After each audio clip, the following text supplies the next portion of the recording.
This is a tutorial on how to install Exchange 2010 on a Windows 2008 server.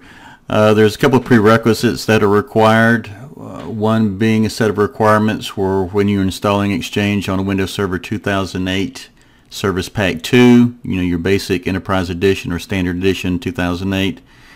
And then again, you've got some prerequisites that are necessary for your Windows Server 2008 R2.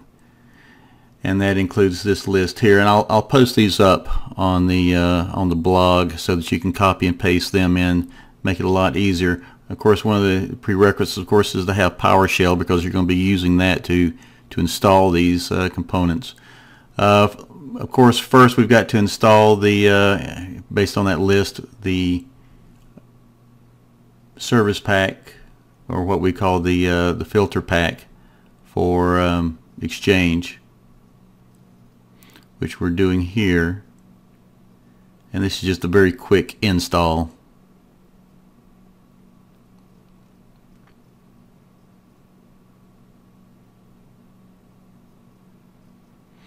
Alright, once that's completed,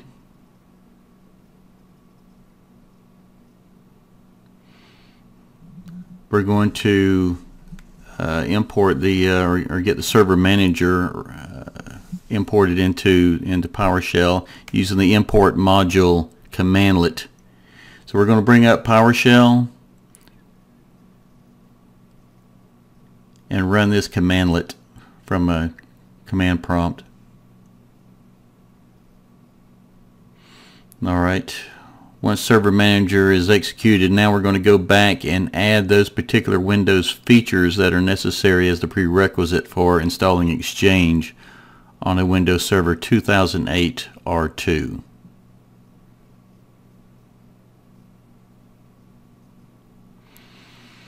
Alright, now it'll take a few moments to do that, so what I'm going to do is speed up this video so we can move through this. The entire installation of Exchange, it can take anywhere from 20 to 40 minutes depending on how many of the components you're going to install. So instead of sitting here and watching paint dry, I'm going to speed this video up, get that done. This will require reboot. We'll go ahead and bring the server back up, log back in, and we'll go back to the scripts again.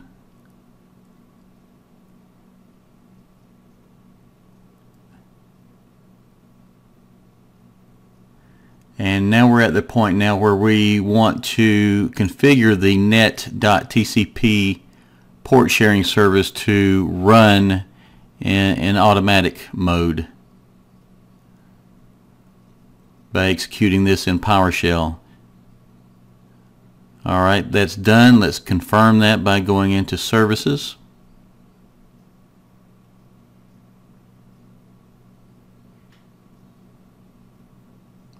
And there we are. It is started and in automatic mode.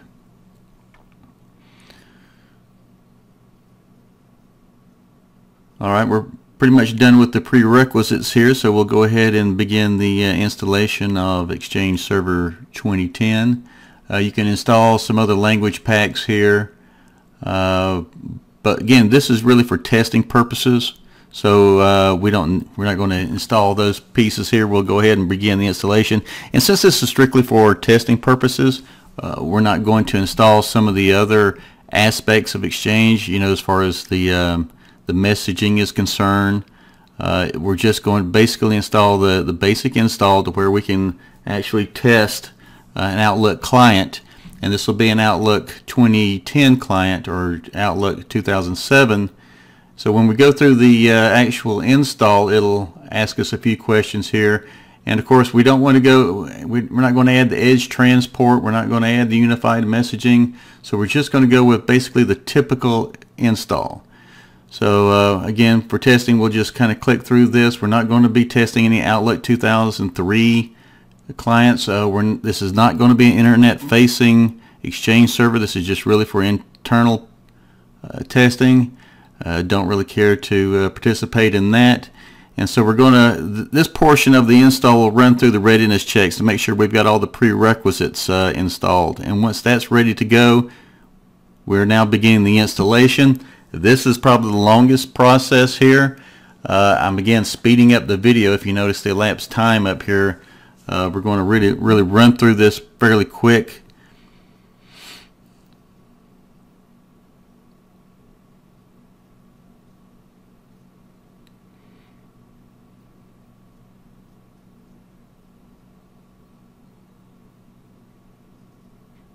And it is finished.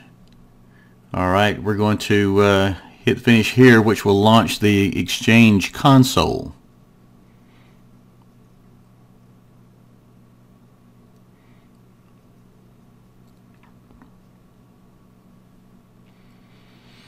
Alright, we've got the Exchange Management Console up.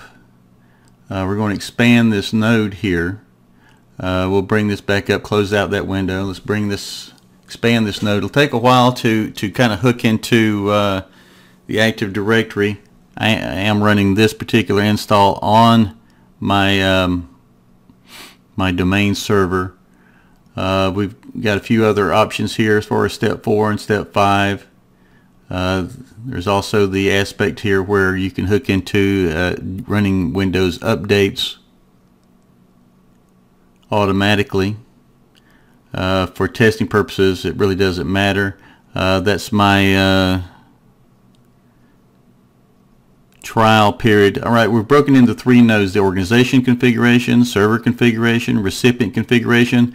You know, with organization, you can set up mailboxes for buildings, for rooms, for conference rooms. The servers can have mailboxes, but we're going to deal strictly here with user mailboxes. So we go over here on the recipient configuration, click on the new mailbox, and we're going to create new user mailboxes for the users that I have in my domain.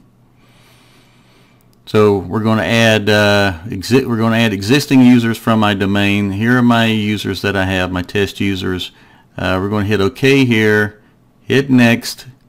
I don't have any particular custom group policies, mailbox policies, so we're going to hit next and now create the mailboxes for my users. And that's pretty much it. We hit the finish button. As you can see, there are my users and their mailboxes, and that is pretty much it. So you'll bring up the Microsoft Update window here. We can click OK on that, but we're pretty much finished here with the install. Hope you enjoyed it. Hope it has been some benefit to you.